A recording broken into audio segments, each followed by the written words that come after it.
Hello caffeinated coders.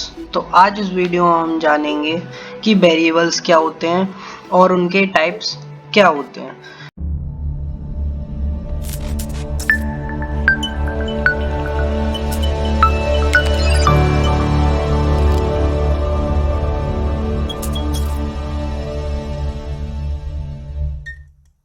तो सबसे पहला मेरा सवाल है कि वेरिएबल क्या होता है। What is variable? वेरिएबल वो होते हैं जो वेरी कर सके, समय के साथ जिनकी वैल्यू बदल सके। जैसे कि आप एग्जांपल ले सकते हैं, आपकी एज है, आज से 10 साल पहले कुछ और होगी, 1 साल पहले कुछ और होगी। मतलब एज बढ़ती है, मतलब बदलती रहती है कंटिन्यूअसली। तो जो चीज बदलती है उसको हम वेरिएबल कहते हैं, मतलब बदलती रहे। A value which is able to change, जो बदल सके, उसको हम वेरिएबल कहते हैं। जैसे कि आप एग्जांपल ले सकते हैं आपके इंस्टाग्राम अकाउंट के पासवर्ड का, जैसे कि या फिर आप अपनी इंस्टा आईडी के नेम का भी, आपका यूजर नेम और पासवर्ड जो कि आप बदल सकते हैं। जैसे कि पासवर्ड आपने पहले कुछ और रखा था, कुछ दिनों बाद बदल के चेंज करके कुछ और कर दिया, तो वो एक पासवर्ड वेरिएबल हो गया। ऐसे ही आप एग्जाम्पल के लिए कह सकते हैं आपकी वाटर बॉटल, जिसमें आप आज आपने पानी रखा, लेकिन आप उसमें जूस भी रख सकते हैं। कल के लिए आप उसमें शरबत वगैरह रख सकते हैं, या फिर आज आपने उसमें आम का। फॉर एग्जाम्पल आपकी वाटर बॉटल हो गई, जिसमें आप वाटर रख सकते हैं, कोई जूस रख सकते हैं।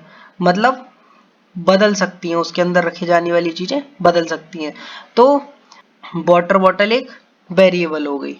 बट अब यहीं पे बात आती है कि आपकी जो वाटर बॉटल है या फिर जो आपके पास बॉटल है, उसमें आप ऐसा थोड़ी है कि आप पत्थर रख देंगे या फिर कुछ और रख देंगे। आप उसमें वही चीज रखेंगे जिसके लिए वो स्पेसिफिकली बनी है। ऐसा थोड़ी कि आपने बॉटल में ब्रिक्स रख दी, ईंटें रख दी या फिर पत्थर भर दिए, आप ऐसा नहीं करेंगे ना। तो एक टाइप होता है किसी भी वेरिएबल का। इसी हिसाब से आपके जो वेरिएबल होते हैं प्रोग्रामिंग लैंग्वेज में, उनके टाइप होते हैं। मतलब किसमें आप किस तरीके की वैल्यू स्टोर कर सकते हैं, उसी को हम डेटा टाइप्स कहते हैं। डेटा क्या होता है? डाटा क्या होता है? कोई भी वैल्यू या इंफॉर्मेशन। तो वेरिएबल क्या होता है? जिनमें आपने कोई भी डाटा या इंफॉर्मेशन रखी हो। बट अब आपके लिए, जैसे कि हमने पहले एग्जांपल लिया, वाटर बॉटल हो गई, उसमें ऐसा तो नहीं है कि आपने पत्थर रख दिए या फिर ईंट रख दी। मतलब उसका एक स्पेसिफिक टाइप है कि उसमें किस तरीके की चीजें रख सकते हैं। जैसे कि आप वाटर रख सकते हैं, जूस रख सकते हैं, मतलब वो वेरिएबल है, बदल रहा है, उसमें आप वाटर रख सकते हैं, जूस रख सकते हैं, या फिर लिक्विड टाइप की कोई भी और चीज रख सकते हैं। पर ऐसा नहीं है ना कि उसमें हमने क्या कहते हैं, ईंटें रख दी, पत्थर रख दिए। तो इस तरीके से, मतलब उसका एक टाइप है, एक स्पेसिफिक टाइप है, किस तरीके की चीजें आप रख सकते हैं। ऐसे ही हमको अपने प्रोग्राम में जो हम वेरिएबल्स बनाते हैं, उनके एक स्पेसिफिक टाइप मेंशन करने पड़ते हैं कि वो किस तरीके का डाटा हम उसमें रख सकते हैं। मतलब आपने एक वेरिएबल बनाया, तो उस वेरिएबल में किस तरीके का डाटा आप स्टोर कर सकते हैं, वो आपको बताना पड़ता है, और उसी को हम डेटा टाइप कहते हैं। मतलब जिस तरीके का डाटा आप उस वेरिएबल में रख सकते हैं। तो डेटा टाइप्स मेनली हमारे दो तरीके के होते हैं। First one,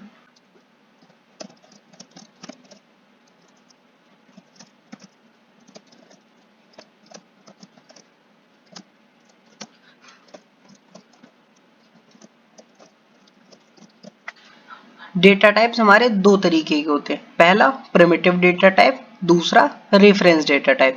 primitive data types simple values के लिए स्टोर करते हैं, जैसे कि इंटीजर वैल्यू स्टोर हो गई, कैरेक्टर स्टोर हो गया।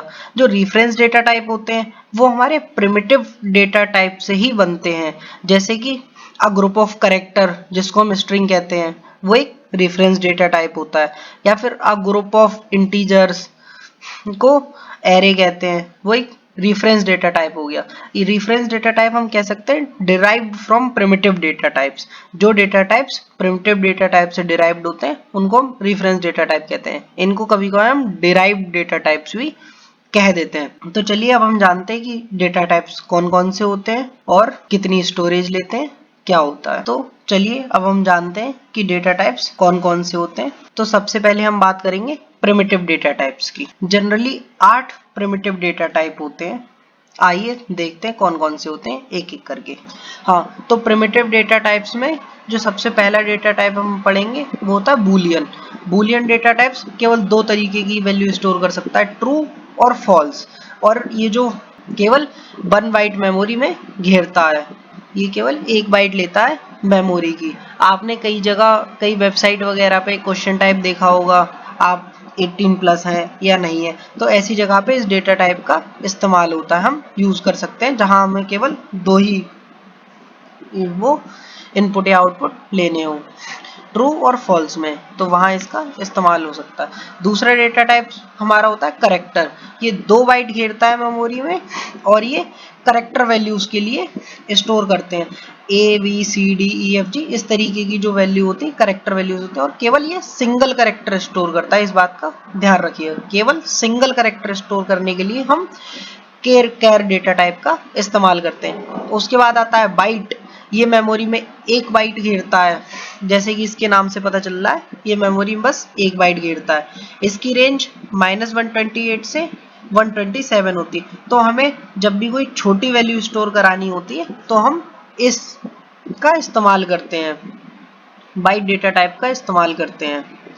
जैसे कि आपकी एज हो गई, अब आपकी एज के लिए 127 से तो ऊपर होनी नहीं है, ह्यूमन एज नॉर्मली होती है 100 तक, तो हम वहाँ इसका इस्तेमाल करते हैं। अब अगर उससे कोई बड़ी वैल्यू स्टोर करनी हो तो हम शॉर्ट डेटा टाइप का इस्तेमाल करते हैं जो 2 बाइट घेरता है मेमोरी में। इसकी रेंज -32768 से 32767 तक होती है। अब ऐसे ही हमारा इन डेटा टाइप होता है, 4 बाइट घेरता है, और ये तीनों। उसके बाद लॉन्ग डेटा टाइप होता है, 8 बाइट घेरता है, इसमें आप बड़ी से बड़ी वैल्यू के लिए स्टोर कर सकते हैं। ये चारों हमारी इंटीजर टाइप वैल्यू को स्टोर करने के काम आते हैं। बट अब आपके लिए कहीं पे फ्लोट मतलब नॉन डेसिमल वैल्यू, सॉरी, अब जैसे कि आपके लिए कहीं पे डेसिमल वैल्यू स्टोर करनी है, 1.2 हो गया, जैसे पाई की वैल्यू हो गई 3.14, तो एस डेसिमल टाइप की वैल्यू स्टोर करने के लिए हम फ्लोट डेटा टाइप का इस्तेमाल करते हैं। फ्लोट डेटा टाइप 4 बाइट घेरता है, और उसके बाद डबल, ये फ्लोट की बड़ी वैल्यू स्टोर करने के लिए, मतलब फ्लोट वेरिएबल में अगर आपको कोई बड़ी से बड़ी वैल्यू स्टोर करनी है तो हम डबल का इस्तेमाल करते हैं। ये 8 बाइट्स मेमोरी में घेरता है या फिर जगह लेता है 8 बाइट्स की। तो चलिए अब हम देख लेते हैं इन सबको कैसे लिखते हैं, कैसे इनका सिंटेक्स क्या है, कैसे अपने प्रोग्राम में इन सारे डेटा टाइप्स को इस्तेमाल कर सकते हैं। सो मैंने ये प्रोग्राम लिखा है आपको दिखाने के लिए कि सिंटेक्स क्या होता है डेटा टाइप्स को लिखने का, किसी भी डेटा टाइप्स को कैसे क्रिएट करते हैं। सो किसी भी डेटा टाइप को कैसे क्रिएट करते हैं और उसका कैसे यूज करते हैं। जैसे कि हमारा पहला डेटा टाइप है बाइट, जो इस्तेमाल होता है शॉर्ट इंटीजर के लिए, मतलब कोई भी छोटी वैल्यू स्टोर करने के लिए। तो उसके लिए पहले हम लिखेंगे डेटा टाइप, मतलब किस तरीके की वैल्यू स्टोर करनी है। एज, इसको हम आइडेंटिफायर भी कहते हैं और लेबल भी कहते हैं। जैसे हमारा और आपका एक नाम है, एक पहचान है जिससे हमको जानते हैं, ऐसे ही इस वेरिएबल का एक नेम है। नेम क्या है? एज। एज हमने इसको एक नेम दे दिया है जिसकी वैल्यू 30 है। मतलब आप मान लीजिए इस समय एक कंटेनर है जिसका नेम या फिर लेबल या फिर आइडेंटिफायर एज है, जिसमें 30 वैल्यू पड़ी हुई है, जिसको आप कट करके आगे चल के कोई और वैल्यू भी दे सकते हैं। मतलब अभी इसमें 30 वैल्यू है, अगर मैं यही सेम चीज करूं और अपनी इस एज के लिए 45 कर दूं, तो अब 45 वैल्यू हो जाएगी एज की। और उसके बाद हम ये दोबारा प्रिंट करा के देखेंगे तो अब हम अगर इसके बाद एज प्रिंट करा के देखते हैं तो उसमें आपको 45 वैल्यू दिखेगी। जैसे कि देखते हैं, सो माई एज इज 30। शुरू में हमारी एज 30 थी, बट उसके बाद एक बार हमने उसको प्रिंट कराया और जब हमने दोबारा उसमें एज को हमने 45 कर दिया तो उसमें 30 कट के अब उसकी एज 45 हो गई। मतलब हम अपनी एज बदल सकते हैं, मतलब वेरिएबल की वैल्यू बदल सकते हैं। वाइट ऐसे ही शॉर्ट के लिए हम शॉर्ट लिखेंगे, उसके बाद उसका नेम या फिर लेबल और उसके बाद वैल्यू जो भी उसमें देनी है। इंट के लिए int, as it is, long के लिए लॉन्ग, कैर में ABCD वगैरह करेक्टर, लेकिन केवल सिंगल करेक्टर के लिए यूज हो सकता है। बूलियन में केवल ट्रू और फॉल्स स्टोर होते हैं, जैसे कि अडल्ट, मैं अडल्ट हूं या नहीं, मैं अडल्ट हूं, सो ट्रू। तो यहाँ पे ट्रू प्रिंट हो रहा है, जैसे कि आप देख सकते हैं। बाकी जब हम फ्लोट डेटा टाइप लिखते हैं तो उसके आगे हम f लगाते हैं, मतलब वैल्यू जब स्टोर करते हैं तो आगे f लगाते हैं। आप स्मॉल f भी लगा सकते हैं और कैपिटल F भी लगा सकते हैं, बट f लगाना पड़ता है। डबल, डबल में आप कोई भी फ्लोट की बड़ी डेसिमल वैल्यू स्टोर कर सकते हैं और आप इन सब का आउटपुट देख सकते हैं क्या आ रहा है। अब ऐसे ही जैसे एज को हम बदल सकते हैं तो हम एक बार में कई सारे मल्टीपल वेरिएबल भी डिक्लेयर कर सकते हैं, बट ये बहुत मैसी और सही ढंग नहीं होता है लिखने का, क्योंकि आपके कोड की इससे रीडेबिलिटी खराब होती है। वरना आप चाहें तो ऐसे करके कई वेरिएबल साथ में डिक्लेयर